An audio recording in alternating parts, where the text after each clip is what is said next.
Magandang araw. Ako po si Samsudin Gayaw. Meron po akong karamdaman. Sabi daw ng doktor, meron daw akong acute peptic ulcer.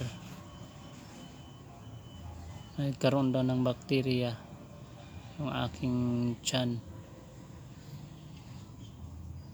At hindi ko yun napansin, hindi ko naagapan. Noong October 26, nagpa-admit ako sa ospital. At ang lumabas na resulta ay acute peptic ulcer. Ngayon po ay January na. January 28.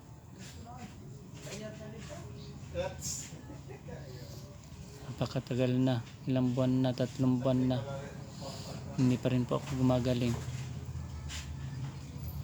hindi pa rin nawawala yung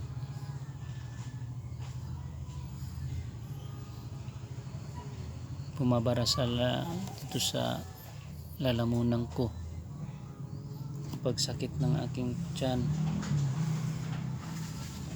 hindi rin po nawawala.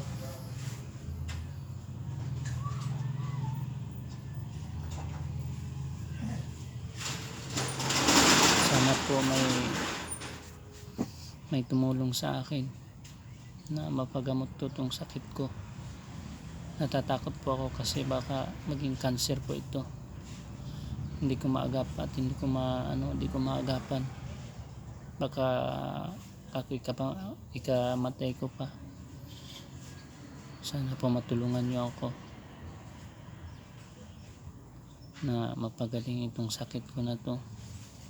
Kasi po hindi ako makapaghanap buhay, hindi ako makapagtrabaho, hindi ako makapagtinda.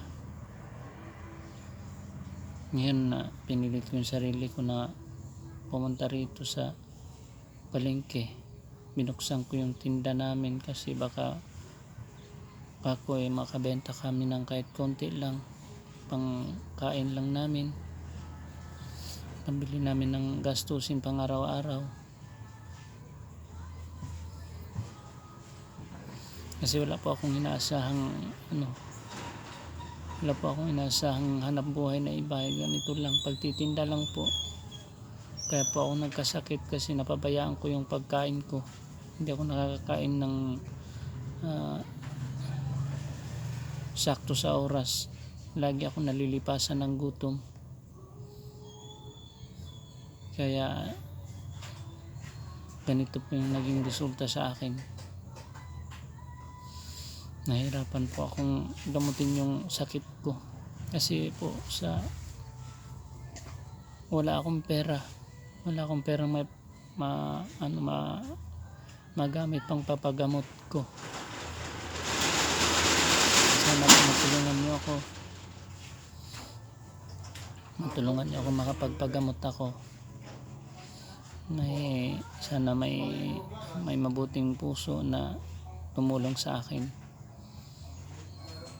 para makapagpagamot ako.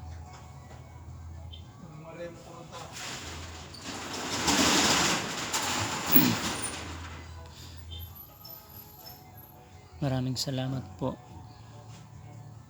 Sana po may makapanood nito at i-share po ninyo para po dun sa may mabuting puso na gustong tumulong sa akin, matulungan po ako. Dahil gusto ko pong magpa-endoscopy po para malaman ko po kung anong sitwasyon ng aking tiyan, kung okay pa ba ito o kaya pa bang malunasan. Hindi naman po ako, simula nung nagpa-admit ako, hindi naman po ako pumalya sa mga gamot na iniinom ko. Halos lahat iniinom ko, wala akong ini-skip. Nagda-diet din po ako, hindi ako kumakain ng kahit na anong pagkain.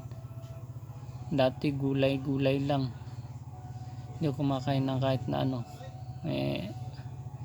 Nangyari, namayat ako, bumaba yung timbang ko.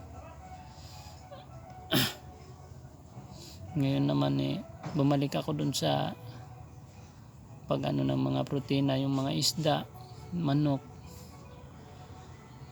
Pero ngayon talagang binabantayan ko na talaga yung sarili ko. Feeling ko kasi yung acid hindi pa nawawala. Ito ito GERD na. Mahirap gamutin kasi wala akong pera. Hindi ko alam kung anong herbal ang iinumin ko para mawala tong GERD na to.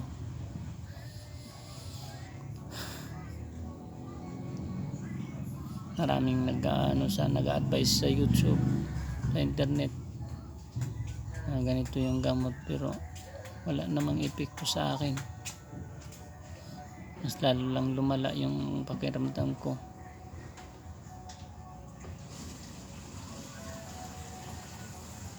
Sana po matulungan niyo ako. Hanggang dito na lang po yung aking video. Maraming salamat po. God bless you all.